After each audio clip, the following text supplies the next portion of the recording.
Baik, Bapak dosen dan teman-teman, izinkanlah saya untuk mempresentasikan kami dari kelompok 3.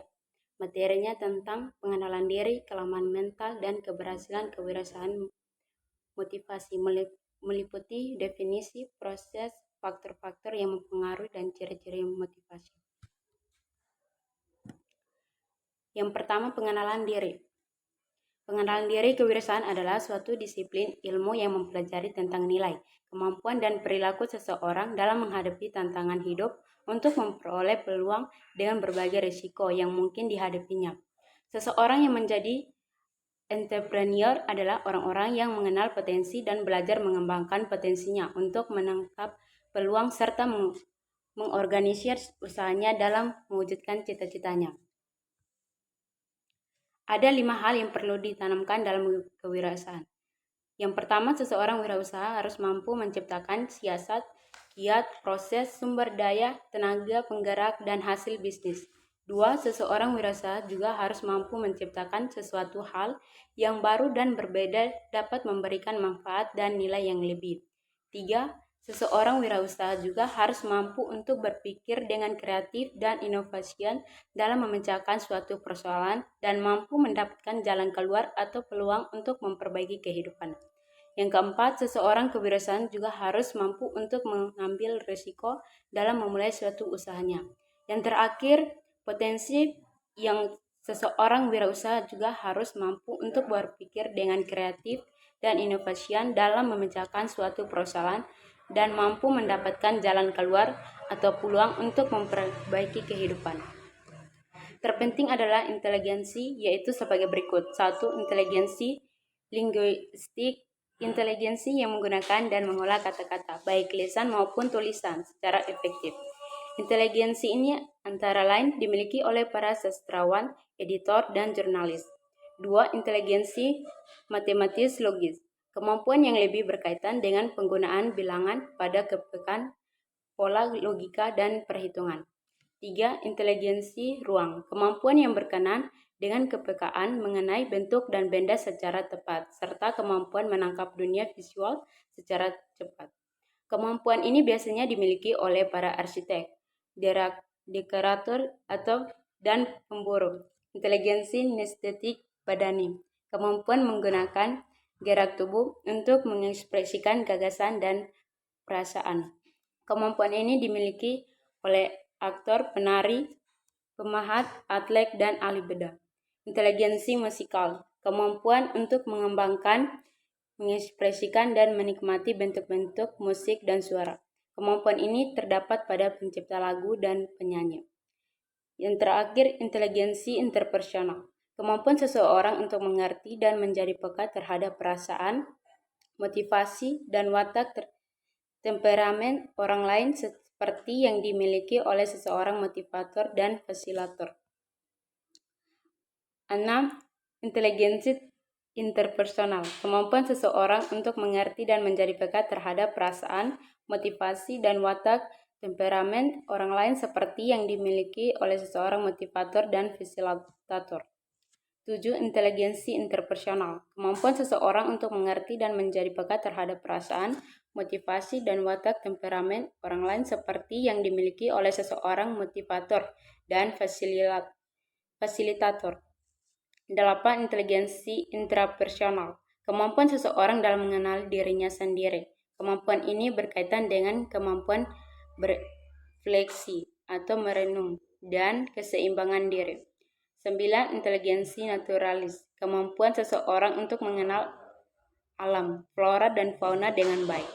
10. Inteligensi eksistensial, kemampuan seseorang yang menyangkut kepekaan menjawab persoalan-persoalan terdalam keberadaan manusia, seperti apa makna hidup, mengapa manusia harus diciptakan, dan mengapa kita hidup dan akhirnya mati.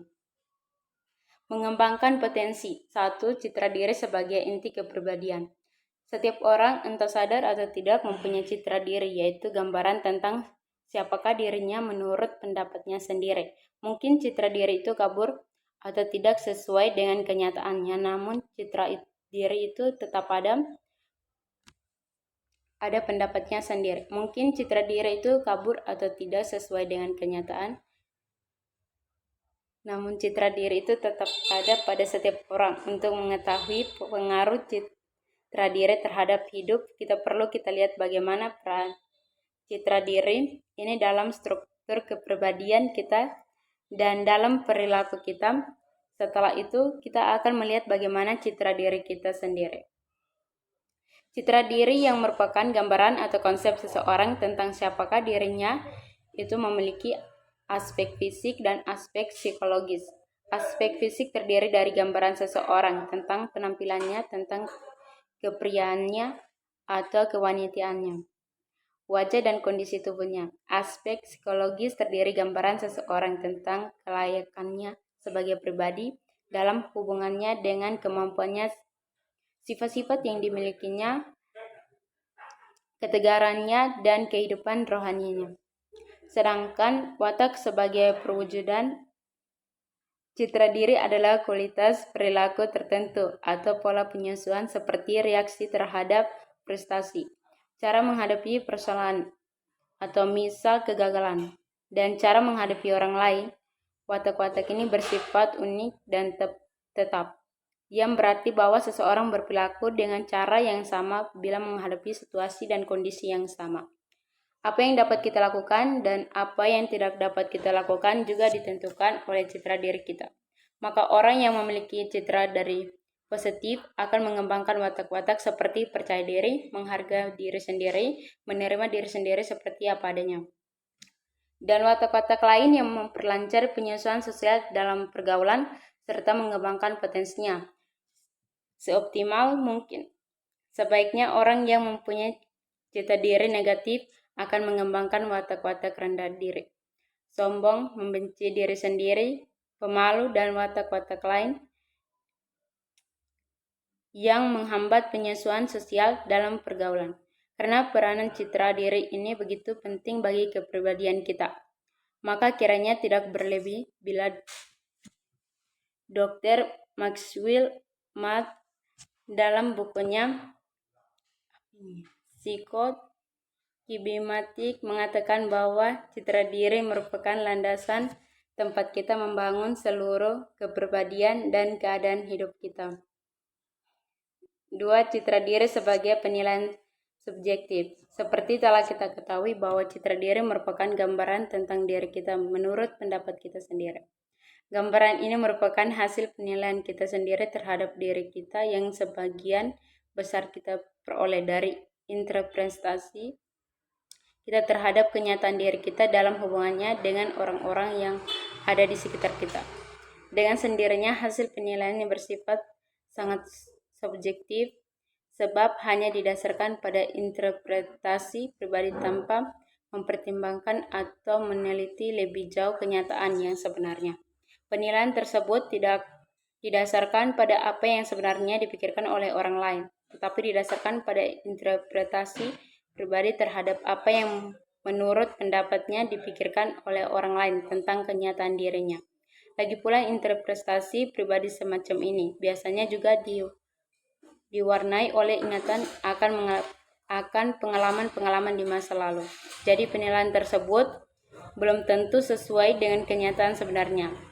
Dari pendapat terjadi orang secara objektif memiliki banyak kelebihan namun citra dirinya negatif.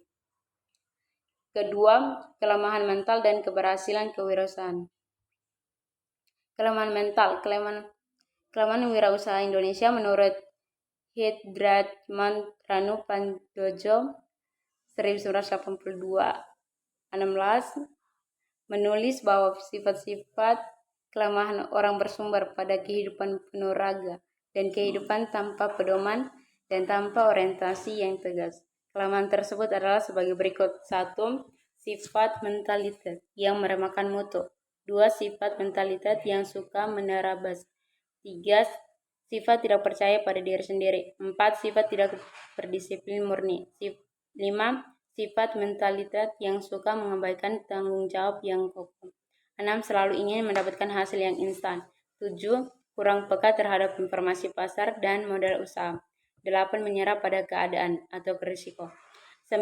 Masalah modal dianggap masalah yang sangat penting atau tidak ada modal dan tidak ada usaha.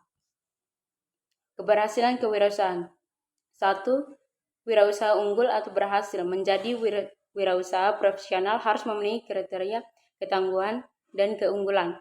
Ciri wirausaha tangguh. Beberapa ciri yang biasanya dimiliki oleh para wirausaha tangguh, antara lain sebagai berikut: berpikir dan bertindak strategis, adaptif terhadap perubahan, serta berusaha mencari peluang keuntungan. Selalu berusaha mendapatkan keuntungan melalui berbagai usaha dan memuaskan konsumen.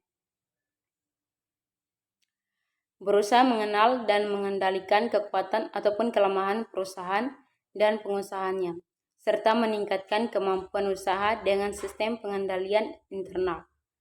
Selalu berusaha meningkatkan kemampuan dan ketangguhan perusahaan, terutama dengan pembinaan semangat kerja serta memupukkan pemodalan. 2. Wirausaha unggul. Beberapa ciri yang biasanya dimiliki oleh para wirausaha unggul, antara lain sebagai berikut: berani mengambil risiko serta mampu memperhitungkan dan berusaha menghindarinya. 2. Selalu berupaya mencapai kepuasan pelanggan, pemilik, pemasok, tenaga kerja, masyarakat, bangsa, dan negara. 3. Antisiptif terhadap perubahan dan akomodatif terhadap perubahan lingkungan. 4. Kreatif mencari dan menciptakan peluang pasar dan meningkatkan produktivitas dan efisien. 5. Selalu berusaha meningkatkan keunggulan dan citra perusahaan melalui inovasi di berbagai bidang. Beberapa faktor penyebab kegagalan berwirausaha. Menurut Simer, ada beberapa faktor yang menyebabkan wirausaha gagal dalam menjalankan usaha, antara lain sebagai berikut. 1. Tidak mampu atau tidak kompeten dalam manajerial. Tidak kompeten atau tidak memiliki kemampuan dan pengetahuan mengelola usaha merupakan faktor utama yang membuat perusahaan kurang berhasil. 2. Kurang berpengalaman, baik dalam mengorganisasikan keterampilan, mengelola sumber daya, maupun mengintegrasikan kegiatan perusahaan. 3. Tidak dapat mengendalikan keuangan. Agar perusahaan dapat berhasil dengan baik, faktor utama yang berkaitan dengan keuangan adalah mengendalikan aliran kas. Kealiran dalam memelihara aliran kas akan menghambat kegiatan perusahaan dan mengakibatkan perusahaan tidak berjalan lancar. 4. Kegagalan perencanaan. Perencanaan merupakan langkah awal dari suatu kegiatan.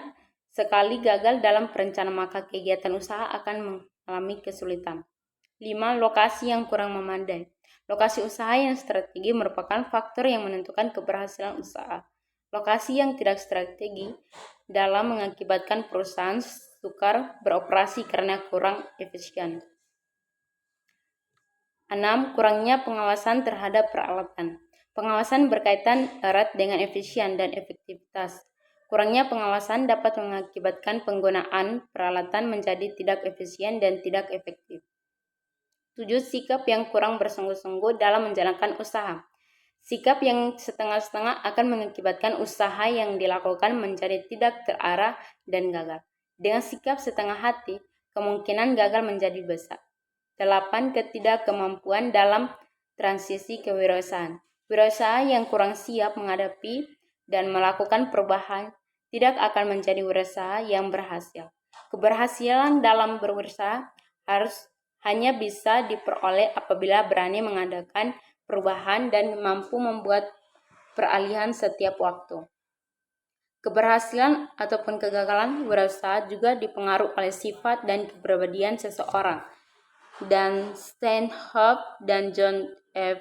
Burgess mengemukakan bahwa kewirausahaan yang berhasil pada umumnya memiliki sifat-sifat kepribadian atau entrepreneurial personality seperti berikut. 1. Percaya diri. 2. Kemampuan mengorganisir. 3. Kreativitas. 4. Suka tantang.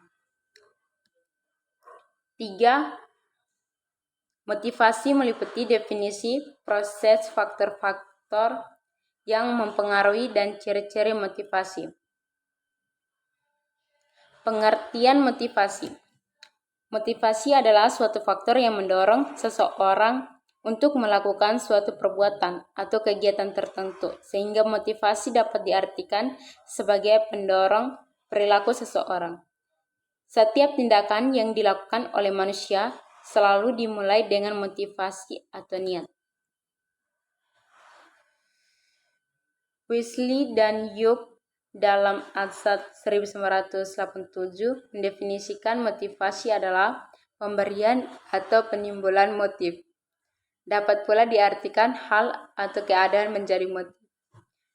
Sedangkan menurut Mitchell dalam Finardi 2002, motivasi mewakili proses-proses psikologikal yang menyebabkan timbulnya, diarahkannya, dan terjadinya persistensi kegiatan-kegiatan sukarela atau volunteer yang diarahkan ke tujuan tertentu. Sedangkan menurut Gray dalam Winardi 2002, motivasi merupakan sejumlah proses yang bersifat internal atau eksternal bagi seorang individu yang menyebabkan timbulnya sikap antusiasme dan persistensi dalam hal melaksanakan kegiatan-kegiatan tertentu. Morgan dalam Suemanto 1987 mengemukakan bahwa motivasi berkalian dengan 3 hal yang sekaligus merupakan aspek-aspek dari motivasi. Ketiga hal tersebut adalah keadaan yang mendorong tingkah laku atau motivating status, tingkah laku yang didorong oleh keadaan tersebut atau motivated behavior, dan tujuan daripada tingkah laku tersebut, goals or ends of such behavior. Miss Donald dalam Simanto 1987 mendefinisikan motivasi sebagai perubahan tenaga di dalam diri seseorang yang ditandai oleh dorongan efektif dan reaksi-reaksi mencapai tujuan. Motivasi merupakan masalah kompleks dalam organisasi karena kebutuhan dan keinginan setiap anggota organisasi berbeda satu dengan yang lainnya. Hal ini berbeda karena setiap anggota suatu organisasi adalah unik secara biologis maupun psikologis dan berkembang atas dasar proses belajar yang berbeda pula. Atau Supriyanto DKK 2003.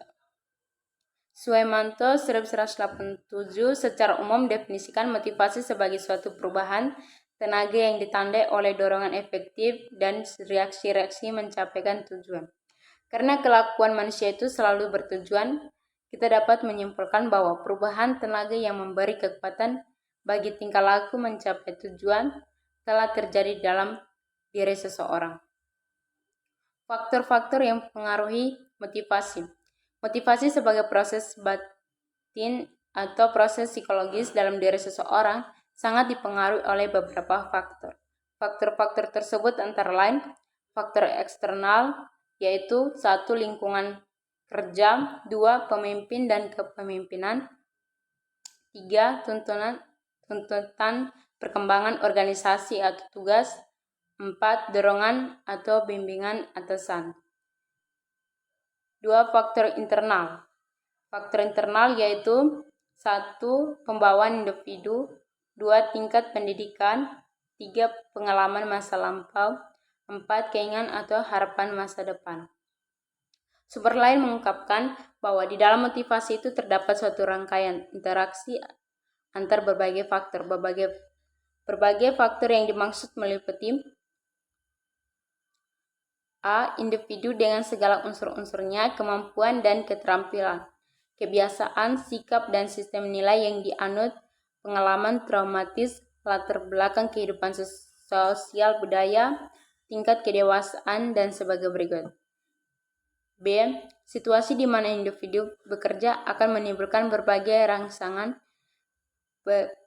persepsi individu terhadap kerja, harapan, dan cita-cita dalam kerja itu sendiri. Persepsi sebagaimana kecakapannya terhadap kerja, kemungkinan timbulnya perasaan cemas, perasaan bahagia yang disebabkan oleh pekerjaan. C. Proses penyesuaian yang harus dilakukan oleh masing-masing individu terhadap pelaksanaan pekerjaannya. D. Pengaruh yang datang dari berbagai pihak. Pengaruh dari sesama rekan, kehidupan kelompok maupun tuntunan atau keinginan kepentingan keluarga, pengaruh dari berbagai hubungan di luar pekerjaan. E. Reaksi yang timbul terhadap pengaruh individu. F. Perilaku atas perbuatan yang ditampilkan oleh individu. G. Timbulnya persepsi dan bangkitnya kebutuhan baru, cita-cita, dan tujuan. Beberapa faktor yang dapat mempengaruhi motivasi kelompok atau teamwork dalam bekerja dapat dikategorikan sebagai berikut. Tujuan, visi, misi, dan tujuan yang jelas akan membantu tim dalam bekerja. Namun hal tersebut belum cukup jika visi, misi, dan tujuan yang ditetapkan tidak sejalan dengan kebutuhan dan tujuan para anggota.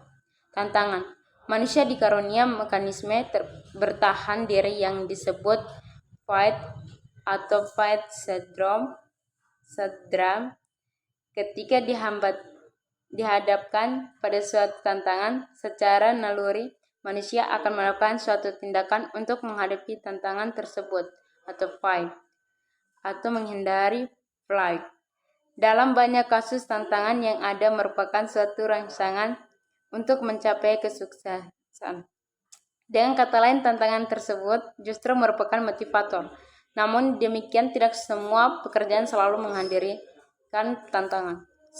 Sebuah tim tidak selamanya akan menghadapi suatu tantangan. Pertanyaannya adalah bagaimana caranya memberikan suatu tugas atau pekerjaan yang menantang dalam interval. Salah satu kriteria yang dapat dipakai sebagai acuan apakah suatu tugas memiliki tantangan adalah tingkat kesulitan dari tugas tersebut. Jika terlalu sulit, mungkin dapat dianggap sebagai hal yang mustahil dilaksanakan, maka tim bisa saja menyerah sebelum mulai mengerjakannya. Sebaliknya, jika terlalu mudah, maka tim juga akan malas untuk mengerjakannya. Kriteria dianggap tidak akan menimbulkan kebanggaan bagi yang melakukannya. Keakraban. Tim yang sukses biasanya ditandai dengan sikap keakraban suatu sama lain, setia kawan, dan merasa senasib sepenanggungannya. Para anggota tim saling menyukai dan berusaha keras untuk mengembangkan dan memelihara hubungan interpersonal. Hubungan interpersonal menjadi sangat penting karena hal ini akan merupakan dasar terciptanya keterbukaan dan komunikasi langsung serta dukungan antara sesama anggota tim. Tanggung jawab. Secara umum, setiap orang akan terstimulasi ketika diberi suatu tanggung jawab. Tanggung jawab mengimplikasikan adanya suatu otoritas untuk membuat perubahan atau mengambil suatu keputusan. Tim yang diberi tanggung jawab dan otoritas yang proporsional cenderung akan memiliki motivasi kerja yang tinggi. Kesempatan untuk maju. Setiap orang akan melakukan banyak cara untuk dapat mengamalkan diri, mempelajari konsep dan keterampilan baru, serta melangkah menuju kehidupan yang lebih baik. Jika dalam sebuah tim setiap anggota merasa bahwa tim tersebut dapat memberikan peluang bagi mereka untuk melakukan hal-hal tersebut di atas, maka akan tercipta motivasi dan komitmen yang tinggi. Hal ini penting mengingat bahwa perkembangan pribadi memberikan nilai tambah bagi individu dalam meningkatkan harga diri. Kepemimpinan tidak dapat dipungkiri bahwa leadership merupakan faktor yang berperan penting dalam mendapatkan komitmen dari anggota tim. Leader berperan dalam menciptakan kondisi yang kondusif bagi tim untuk bekerja dengan tenang dan harmonis. Seorang leader yang baik juga dapat memahami 6 faktor yang dapat menimbulkan motivasi seperti yang disebutkan di atas.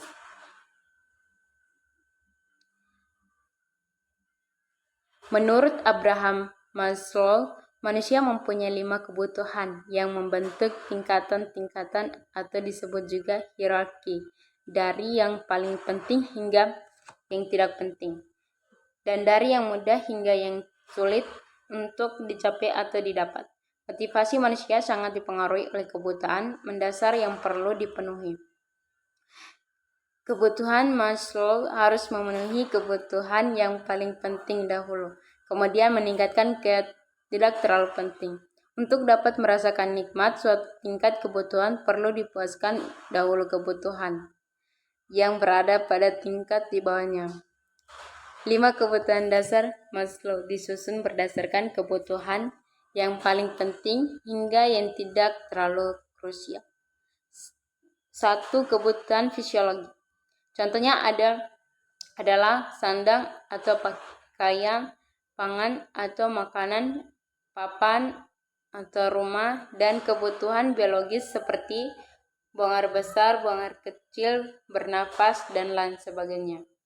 2. Kebutuhan keamanan dan keselamatan. Contohnya seperti bebas dari penjajahan, bebas dari ancaman, bebas dari rasa sakit, bebas dari teror, dan lain sebagainya. 3. Kebutuhan sosial. Misalnya adalah memiliki teman, memiliki keluarga, kebutuhan cinta dari lawan jenis, dan lain-lain. 4. Kebutuhan penghargaan. Contoh pujian, piagam, tanda jasa, hadiah, dan banyak lagi. 5. Kebutuhan aktualisasi diri. Adalah kebutuhan dan keinginan untuk bertindak sesuka hati sesuai dengan bakat dan minatnya. Ciri-ciri kriteria wirausahaan yang memiliki motivasi tinggi. 1. Percaya diri. Seorang wirausaha adalah seorang yang percaya bahwa mereka mampu mencapai hasil yang mereka inginkan.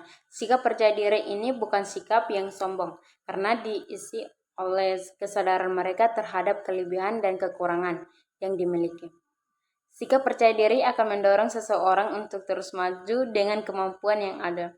Orang yang tinggi percaya dirinya adalah orang yang sudah matang jasmani dan rohaninya.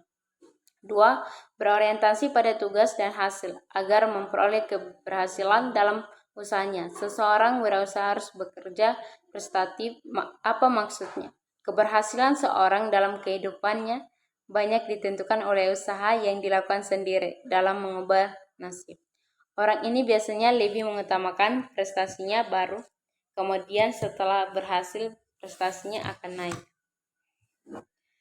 3. Berani menanggung risiko. Berani menanggung risiko berhubungan dengan sikap keinginan untuk bertanggung jawab. Para wirausaha setiap menanggung risiko atas segala tindakan yang diambilnya.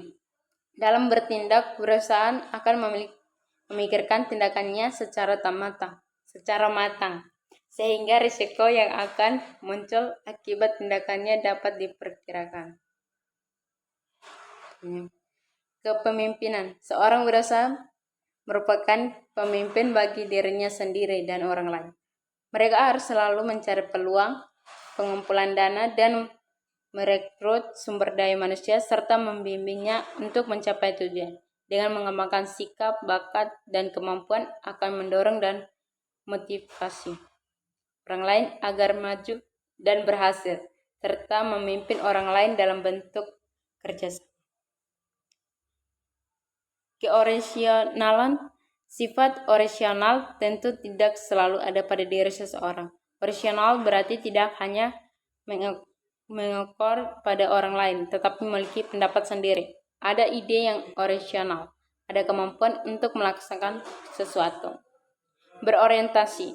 Ke masa depan, seseorang wirausaha haruslah mempunyai visi ke depan apa yang hendak ia lakukan. Jenis-jenis motivasi. Ada beberapa jenis motivasi yang memberikan pengaruh dan memotivasi seseorang untuk melakukan sesuatu dalam hidupnya. Apa yang ingin dicapai? Sebuah usaha bukan didirikan hanya untuk sementara, tapi untuk selamanya. Oleh sebab itu, seorang wirausaha akan menyusun perencanaan atau planning dan strategi yang matang agar jelas langkah-langkah yang akan dilaksanakan. Kreativitas. Menurut Connie Similawan 1997 menyatakan, kreatif adalah kemampuan untuk menghasilkan atau menciptakan suatu produk baru.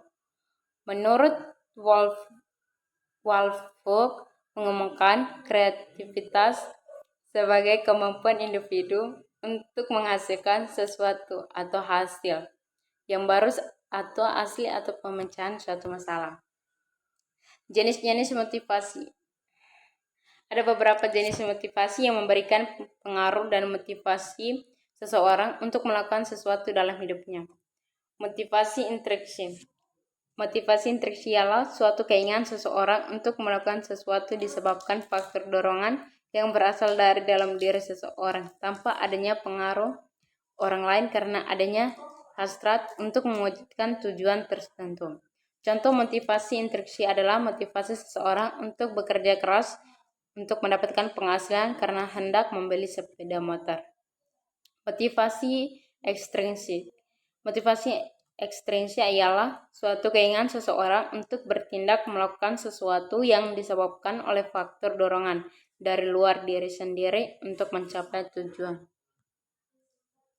Terima kasih, inilah hasil presentasi dari kelompok kami. Sekian dan terima kasih.